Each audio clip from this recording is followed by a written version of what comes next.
Yeah, so hello everyone. We are talking about efficiency and fear, and both really exist together in the organizations, and no one better than you would know this, that it's only that different points or even within the same point that you've seen in your careers that you will have to, yes, there is a trade-off, but you will have to make that trade-off. So can we start by understanding what is this trade-off that we are talking about when we are saying efficiency and fear? I don't think there is any trade-off. You know, if you are talking about the vision being clear for the organization, then the efficiency is a part of the. I mean, the efficiency is a part of that vision, and whatever trade-offs you have, if at all you call them trade-offs, would already have been discussed at the time of the strategy. So, I mean, that's how I personally feel about it. So, if we are talking about taking a decision on efficiency, increasing efficiency, which will trade off the business, I think that's a no-brainer. You know, one would not do that. Oh, what I wanted you all to emphasize was there is something called exploration, that yes, I have to do something new. I have to keep looking at something that, how do I improve my product? How do I, say, get to the customer easier? And there is also something that, how do I exploit my product? I have done so much of work on this product. This is something that is very good product, and it has a lot of market presence, and people actually are liking it. So I should ideally be milking it for, say, more money, and therefore the efficiency becomes important. So that's what I wanted you to think about in saying between exploration and exploitation. How do you balance? So it's a story. I want to put an example, so and tell me if I'm right. So we used to work on this brand called Harpic. It's a racket bankizer, right? And so they cracked this formula that the celebrity will go to the door, knock on the door, and say, "How do you clean your toilet?" And that's what made the brand from 0 to 2200 CR. It's efficient, it's working, but at the same time, it's also plateauing. The sale is stopped at that point. Every year we'll discuss a new strategy. Every year efficiency will win, experimentation will not win. 6 months discussion, and then I say, no, let's do the same thing because it's working. Okay, and I've seen that in that organization on another brand. Okay, let me not name another brand. This works, let's keep doing that. So there is that top line which is looking good. It is working, so why? But at the same time, it is also becoming an enemy of something that can work even better. So it is a real, there is a real conflict there. So if by efficiency, you know, it's also for interpretation. If by efficiency you are implying that, you know, my business as usual is running at, let's say, a normal 5% growth, so I should not disturb that model. I should keep doing that more efficiently, little better, and keep doing that. You know, and there is no need for me to really do something out of the box, right? If you are referring to that by efficiency, you know, then and even otherwise also, the point is that, you know, when efficiency becomes complacency, to not take new bets, to not take new bold bets, you know, it becomes a problem, and that fear can seep in. And that's why when you see in a lot of business plannings, there is an element that, okay, we are growing, let's say 10%, but what is our net new product growth in, let's say, consumer goods also? In digital world, when we say that, okay, we will grow by 10%, but what is the new solutions growth for the future, right? So you have to always strike a balance between, let's say, a straight line efficient, if I call it like that, you know, a straight line efficient growth, and at the same time taking some bets, investments and strategies which will need, you know, going beyond the comfort zone, but it is essential for us to grow once this hits a plateau, as he is saying, right? Because if I keep selling the business what sells today, there will be a time when the market will not need it, and it might be too late for us to, you know, penetrating into new segments. So I think that striking a balance is always done. I would not call it as an efficiency. Maybe I don't know what is the right term for that, as you rightly said. I think you described Nokia right now, basically.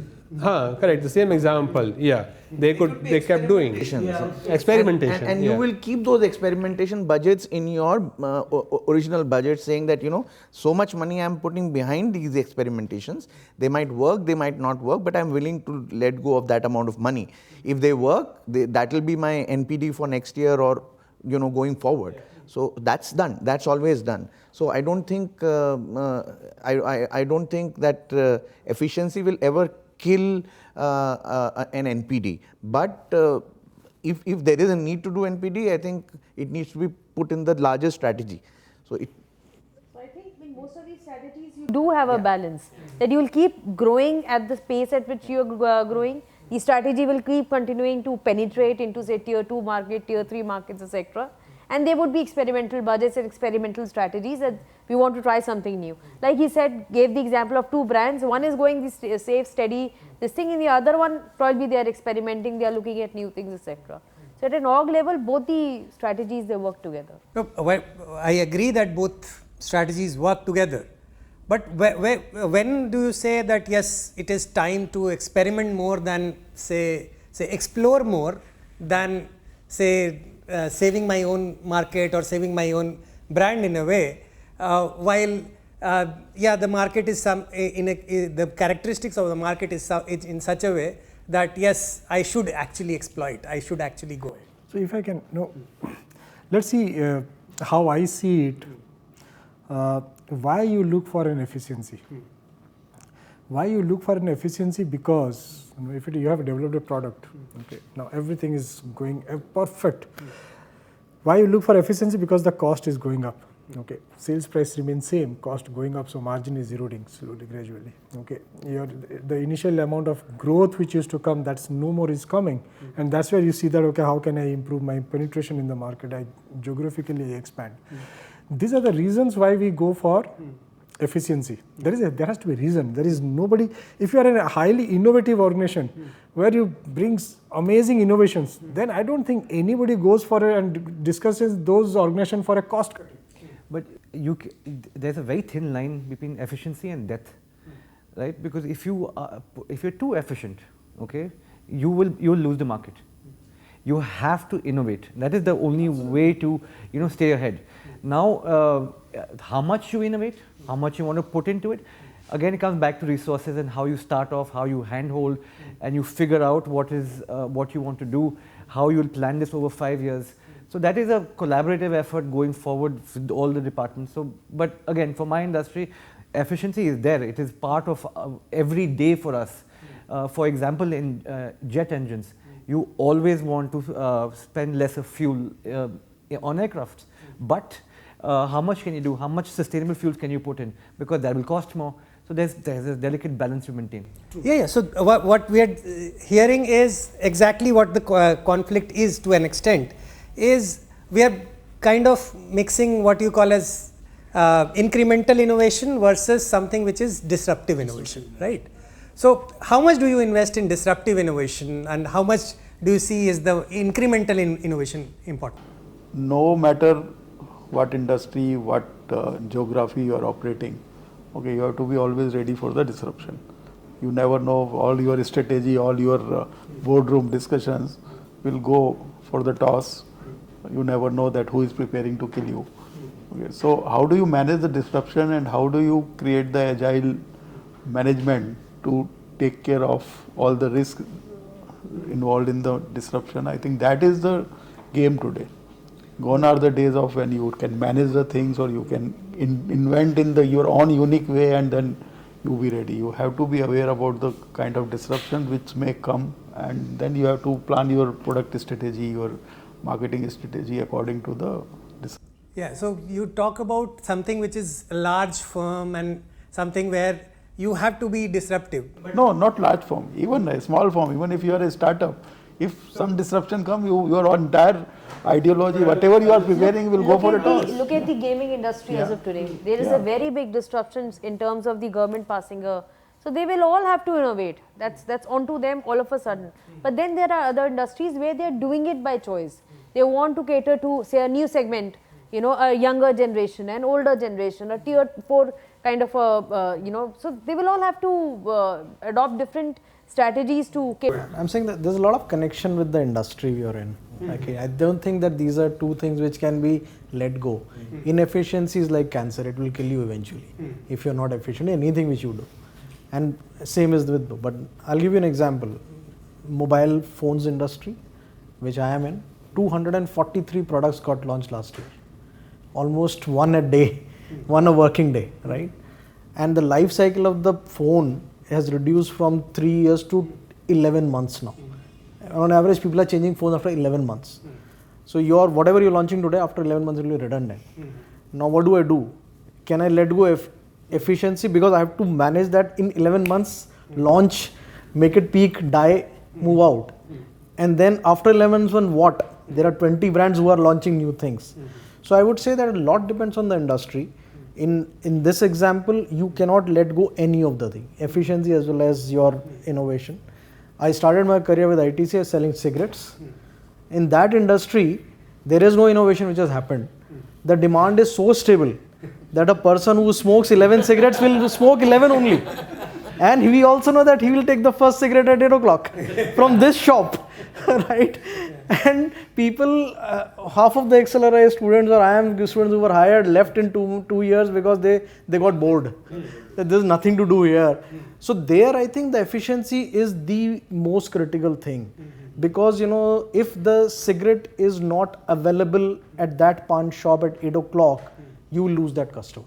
Because he'll go to some other, so hence the whole distribution availability becomes the key over there. So I think it has a lot of connection to do with the kind of industry you are in. Yeah. However, I don't think there is any industry which can let go today of innovation. And depending on whether you want to keep 5% budget or 20% is your choice. But that is something which will eventually kill you if you're not innovating.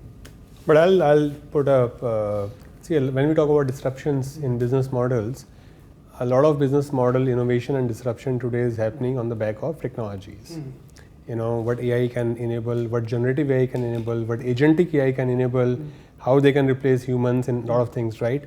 So there have been multiple CEO studies in India and globally, where if let's say, if X number of CEOs say that we recognize this is disruptive for us, this is our number one priority, yet less than half of them say that we are doing enough to make it happen. So somewhere this kind of resonates to what you're saying that we know that there are disruptions that are on the anvil, on the horizon, going to happen. It is also our stated number one priority, but we haven't yet done enough on this.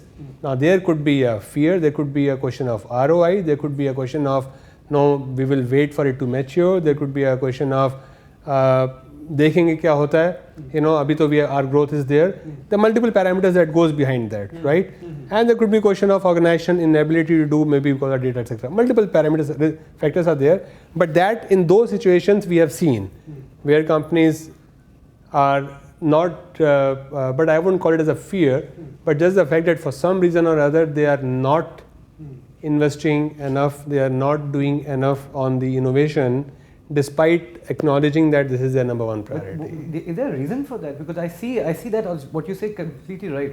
But what could be that reason? The reasons, if we pick example, let's say if I take the same example of let's say generative AI, which is a bigger disruption in current world, right? Now that needs the success of that depends on your data fabric in the company. Now there are companies who haven't even invested right on the data fabric end to end, especially large enterprises, right? And those need investment dollars. Again, the finance, again the priorities come in. So you say that if you keep doing the makeshift, patchwork here and there, you will never be able to scale up to that disruption which is happening. So in a lot of cases, one big factor is the lack of data systems and the data fabric in the organization for them to be not able to do it despite wanting to do it. And likewise there are a few reasons, but this is a reality that only very few CEOs have acknowledged that we are doing enough in this space, which means that there is a risk.